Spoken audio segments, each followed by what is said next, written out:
خالق کا پیغام، انسان کے نام، پرانی مضامین کا خلاصہ، روزانہ ایک پارہ، محترم پروفیسر ڈاکٹر محمد الیاس فیصل کے ساتھ۔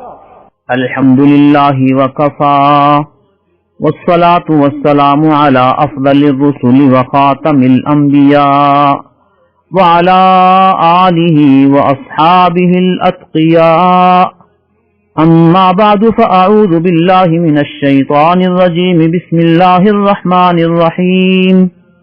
اقترب للناس حسابهم وهم في غفلة معرضون، ما يأتيهم من ذكر من ربهم محدث إلا استمعوه وهم يلعبون۔ انشاءاللہ تعالی آج 17ویں پارے کا خلاصہ آپ کی خدمت میں عرض کیا جائے گا، جس کا آغاز سورہ انبیاء سے ہوتا ہے۔ یہ سورت مکہ مکرمہ میں نازل ہوئی، اس کی 112 آیات ہیں۔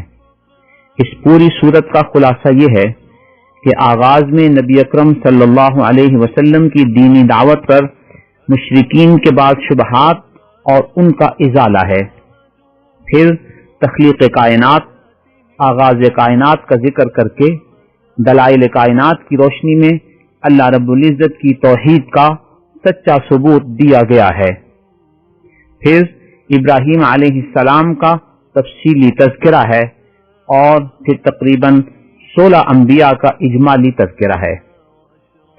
ان انبیاء کے تذکرے کی وجہ سے اس سورت کا نام ہی سورہ انبیاء ہے۔ آیت نمبر 1 سے آیت نمبر 15 تک اللہ رب العزت ارشاد فرماتے ہیں، اس کا خلاصہ یہ ہے کہ لوگوں کے حساب کا وقت قریب آ چکا ہے، لیکن وہ ابھی تک اس معاملے کو سیریس نہیں لے رہے، مختلف شبہات پیش کرتے ہیں نبی اکرم صلی اللہ علیہ وسلم کی دعوت پر، جو عامیانہ قسم کے شبہات ہیں۔ پہلا شبہ تو یہ کہتے ہیں کہ یہ نبی تو بشر ہے، یعنی اولاد آدم میں سے ہے، اس کو ہم پر کیا برتری اور کیا فوقیت ہے کہ اس کو نبی بنایا گیا۔ دوسرا یہ الزام ہر وقت بلا تحقیق لگاتے رہتے ہیں کہ یہ تو جادوگر ہے۔ تیسرا یہ شبہ ظاہر کرتے ہیں کہ یہ جو باتیں ہمیں کہتے ہیں یہ ان کے منتشر خیالات ہیں جو ہمارے سامنے پیش کرتے رہتے ہیں۔ چوتھی بات یہ کہتے ہیں کہ ہمیں کوئی ایسی نشانی اور ایسا واضح معجزہ لا کر دکھائیں جیسے پہلی قوموں پر بڑے بڑے معجزات آئے تھے۔ اللہ رب العزت نے ان کو سمجھانے کے لیے ارشاد فرمایا کہ پہلے بھی جو انبیاء و رسول آتے رہے وہ بھی حضرت آدم علیہ السلام کی اولاد میں سے ہی تھے، وہ سب بشر تھے۔ حضرت ابراہیم علیہ السلام اور ان کے بعد آنے والے تمام انبیاء یا ان سے پہلے کے انبیاء یہ سب بشر تھے، اولاد آدم تھے۔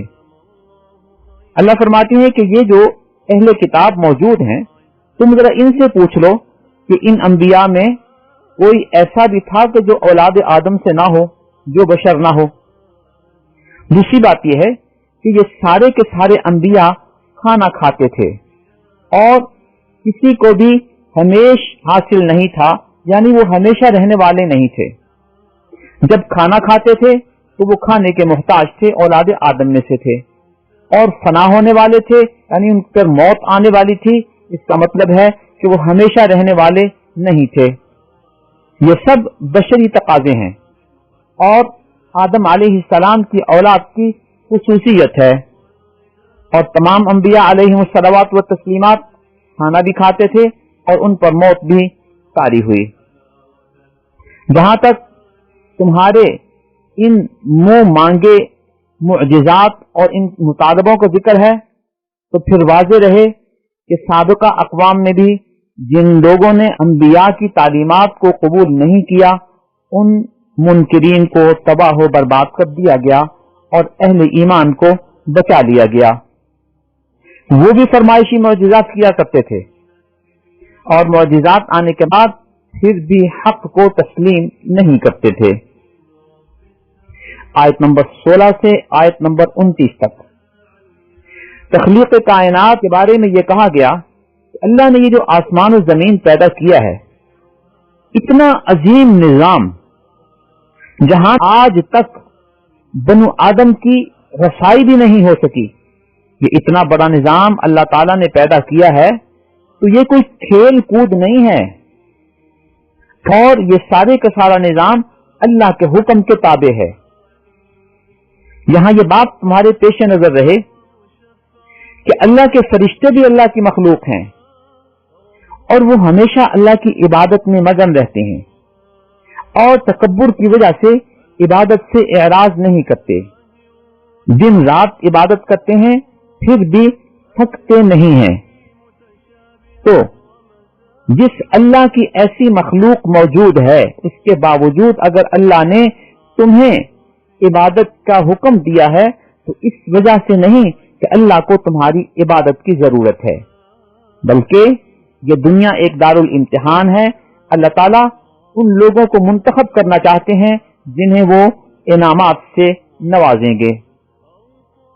یہی وجہ ہے کہ جن لوگوں نے اللہ رب العزت کے سوا کسی کی عبادت کی، وہ دنیا میں بھی ناکام و نامراد ہوئے، آخرت میں بھی ناکام و نامراد ہوں گے۔ آگے اللہ تعالیٰ ایک سوال کرتے ہیں کہ یہ جو لوگ اللہ کے ساتھ کسی اور کو شریک ٹھہراتے ہیں، ذرا ان سے پوچھو کہ کیا ان کے یہ معبود ان کے مرنے کے بعد ان کو زندہ کر سکتے ہیں؟ آگے اللہ فرماتا ہے کہ ہرگز نہیں۔ پھر فرمایا کہ اللہ کا ایک نظام ہے، لَوْ كَانَ فِيهِمَا آلِهَةٌ إِلَّا اللَّهُ لَفَسَدَتَا، کہ اللہ کے علاوہ اس پوری کائنات میں اگر کوئی اور بھی معبود ہوتا تو یہ کائنات کا نظام، یہ آسمان و زمین کا نظام تباہ و برباد ہو جاتا۔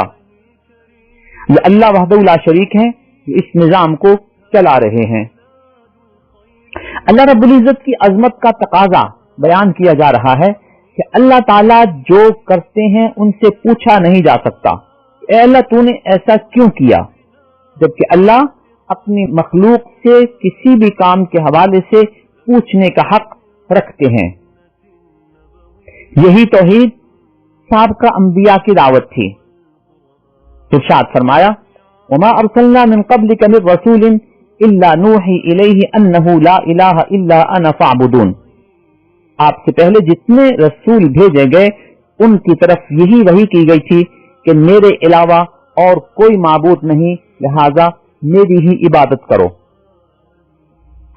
لیکن کچھ لوگوں نے جب اللہ کی دعوت کو، اللہ کی توحید کو قبول نہیں کیا تو اللہ کی طرف شرک منسوب کرتے ہوئے یہاں تک کہہ دیا کہ اللہ کا بیٹا ہے۔ اللہ فرماتے ہیں کہ جن لوگوں کو تم اللہ کا بیٹا بنا رہے ہو یہ تو اللہ کے مکرم بندے ہیں۔ یاد رکھو، جو میرے علاوہ کسی اور کو معبود بنائے گا، جو میرے ساتھ کسی اور کو شریک ٹھہرائے گا تو ہم اس کو جہنم میں داخل کر دیں گے۔ آیت نمبر 30 سے آیت نمبر 33 تک آغاز کائنات کی طرف اشارہ ہے کہ یہ دنیا کا نظام ایک جگہ بند تھا، پھر ہم نے اس کو پھیلا دیا اور اللہ کی قدرت سے یہ سارا نظام معرض وجود میں آیا۔ ہم اسی تفصیل کے قائل ہیں، اس کے علاوہ ہم کسی تفصیل کے پابند نہیں ہیں۔ آج اگر بگ بینگ کے حوالے سے کوئی بات کی جاتی ہے تو اس سلسلے میں اللہ تعالیٰ نے ہمیں جن چیزوں کی طرف متوجہ فرمایا ہے، ہمیں متوجہ ہونا ہے کہ اس کائنات کے پھیلاؤ کے بعد اللہ نے جو نظام معرض وجود میں لایا وہ کیا تھا؟ اللہ نے دنیا میں ایسی زندگی پیدا کی جس کی بنیاد پانی پر ہے۔ ہر جاندار پانی کی بنیاد پر زندہ ہے۔ عموماً ہر جسم میں 70% پانی ہوتا ہے، اور اگر پانی اس کو دستیاب نہ ہو تو اس کی زندگی ختم ہو جائے۔ اللہ فرماتے ہیں کہ ذرا غور کرو کہ زمین و آسمان کے اس پھیلاؤ کے نتیجے میں اللہ تعالیٰ نے زمین پر پہاڑوں کو رکھا اور اس کی وجہ سے ایسا بیلنس قائم کیا کہ زمین کسی ایک طرف لڑک کر تمہیں بھی دبو نہ دے، اللہ فرماتے ہیں کہ اللہ نے زمین ایسی بنائی کہ اس میں رستے چھوڑ دیے. سارے کا سارا ایسا پہاڑی سلسلہ نہیں بنایا کہ تم ایک طرف سے دوسری طرف نہ آ جا سکو، بلکہ جگہ جگہ رستے بنائے. ایسا دریائی یا نہری نظام نہیں بنایا کہ تم ایک طرف سے دوسری طرف آ جا کر زمین کے اس نظام سے فائدہ نہ اٹھا سکو. چوتھے نمبر پر اللہ فرماتے ہیں کہ تمہیں فضائی تحفظ حاصل ہے. ایک طرف اگر ہم اس بات پہ غور کرتے ہیں تو اللہ تعالیٰ نے ہمارے ارد گرد ایک دائرہ بنایا ہے جسے ہم اوزون کہتے ہیں. سورج کی شعاعیں اس سے چھٹ کر آتی ہیں جو ہمارے لیے صحت افزا ہوتی ہیں اور نقصان دہ کیفیت سے اللہ تعالیٰ ہمیں محفوظ فرما دیتے ہیں. ساتھ ہی ساتھ زمین کے ارد گرد ایسے مدار بنائے ہیں کہ خطرناک چیزیں ہمارے مدار سے باہر ہی دوسری طرف چلی جاتی ہیں. اگر یہ مدار نہ ہو تو دائیں بائیں سے گرنے والے سیارچے ہمارے مدار میں داخل ہو کر ہماری زمین پر آ گریں گے اور تباہی مچائیں گے. یہ تحفظ اللہ نے ہمیں فراہم کیا ہے. پانچویں نمبر پر دن رات کا منظم نظام بنایا اور سورج اور چاند کی منظم حرکت رکھی. اتنی منظم کہ آج سے سینکڑوں ہزاروں سال پہلے کا ہم حساب لگانا چاہیں تو لگا سکتے ہیں، اور اگر بعد کے سینکڑوں ہزاروں سالوں کا حساب لگانا چاہیں تو ہم لگا سکتے ہیں. یہ اللہ رب العزت کے اس منظم نظام کا نتیجہ ہے. آگے اللہ نے ایک خوبصورت لفظ ارشاد فرمایا جس میں ایک بڑا لطیف اشارہ ہے. کل فی فلک یسبحون. یہ ساری کی ساری چیزیں اپنے اپنے مدار میں گھومتی رہتی ہیں، اپنے اپنے دائرے میں چلتی رہتی ہیں. اس کے لیے کل فی فلک کا لفظ استعمال فرمایا. یہ کل فی فلک کا ایسا لطیف لفظ ہے کہ اگر اس کو الٹا جائے تو الٹنے کے بعد بھی کل فی فلک ہی بنے گا. تو اس میں اس طرف اشارہ ہے کہ کل فی فلک کو ایک طرف سے پڑھو یا اس کو آخر کی طرف سے پڑھو، نتیجہ ایک ہی نکلے گا. گویا اس کو دہرانے سے، اس کو لٹکانے سے، اس کو گھمانے سے ایک ہی نتیجہ نکلتا ہے. اللہ رب العزت کا نظام بھی اسی طرح اپنے اپنے دائرے میں گھوم رہا ہے، چل رہا ہے، نتیجہ ایک ہی ہے. یہ ساری کی ساری باتیں جو اللہ رب العزت نے آسمان و زمین کے مادے کے اس پھیلاؤ کے نتیجے میں ارشاد فرمائی ہیں، یہ اللہ رب العزت کے مدبرانہ نظام کی طرف اشارہ ہے. اگر کوئی شخص یہ کہتا ہے کہ بگ بینگ کے نتیجے میں جو دھماکہ ہوا یا جو پھیلاؤ ہوا یہ خود بخود ہی اتنا نظام معرض وجود میں آ گیا، تو ہم بڑے ادب سے سوال کر سکتے ہیں کہ اگر اس پھیلاؤ اور اس دھماکے کے پیچھے کوئی نظام، کوئی عقل، کوئی ذات کار فرما نہ ہوتی تو اتنا منظم نظام کیسے معرض وجود میں آ جاتا. ہم ان سے ایک مثال کے ذریعے بات کو سمجھاتے ہیں کہ کسی نے ایک بہت بڑا گھر بنایا جو کئی ایکڑوں پہ مشتمل تھا. پھر اس نے چاہا کہ اس کی سیٹنگ کی جائے کہ کچن کا سامان کچن میں پہنچ جائے اور کمروں کا سامان کمروں میں پہنچ جائے، بیڈ اپنی جگہ پہ لگے، کرسیاں اپنی جگہ پہ لگیں، کچن کا سامان اپنی صحیح الماریوں میں اور صحیح شیلفوں میں پہنچے، اور دوسرا سامان اپنی اپنی الماری کے خانوں میں صحیح طور پر پہنچے. تو وہ یہ سارے کا سارا سامان اس گھر کے اندر ایک جگہ جمع کر دے، پھر وہاں ایک چھوٹا سا دھماکہ کرے. اس وجہ سے کہ اس دھماکے کے نتیجے میں یہ میں نے اتنا جو بڑا گھر بنایا ہے اس میں اتنا بڑا سامان، اتنا زیادہ سامان سیٹ کرنا ہے، تو یہ سارا سامان میں ایک جگہ پہ رکھ دیتا ہوں، پھر یہاں دھماکہ کروں گا. اس دھماکے کے نتیجے میں سارے کا سارا سامان یہاں سے پھیل کر اپنی اپنی جگہ پہ پہنچ جائے گا. کچن کی شیلفوں کا سامان کچن کی شیلفوں میں پہنچے گا،